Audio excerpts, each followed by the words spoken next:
তৃতীয় ধাপে উপজেলা পরিষদ নির্বাচনের প্রতীক বরাদ্দ হয়েছে আজ। এর মধ্য দিয়ে শুরু হলো প্রচারণা।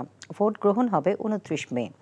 কুমিল্লার বুড়িচং, ব্রাহ্মণপাড়া, মুরাদনগর ও দেবিদ্বার উপজেলায় প্রতিদ্বন্দ্বিতাকারী ৪৪ প্রার্থীর মধ্যে প্রতীক বরাদ্দ দেওয়া হয়েছে।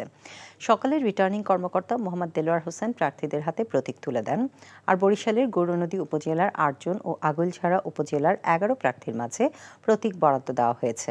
সকালে জেলার রিটার্নিং কর্মকর্তার কার্যালয়ের রিটার্নিং কর্মকর্তা ওহিদুজ্জামান মুন্সি প্রার্থীদের হাতে প্রতীক তুলে দেন। এর মধ্য দিয়ে প্রচারণা শুরু করেন প্রার্থীরা। চাঁদপুরের কচুয়া ও ফরিদগঞ্জ উপজেলার ২৩ প্রার্থীর মাঝে প্রতীক বরাদ্দ দেওয়া হয়েছে। এছাড়া তৃতীয় ধাপে লক্ষ্মীপুর সদর উপজেলা পরিষদ নির্বাচনকে ঘিরে ১৩ প্রার্থীকে প্রতীক বরাদ্দ দেওয়া হয়েছে। দুপুরে জেলা প্রশাসকের সম্মেলন কক্ষে প্রার্থীদের প্রতীক বরাদ্দ দেন রিটার্নিং কর্মকর্তা পদ্মাসন সিংহ।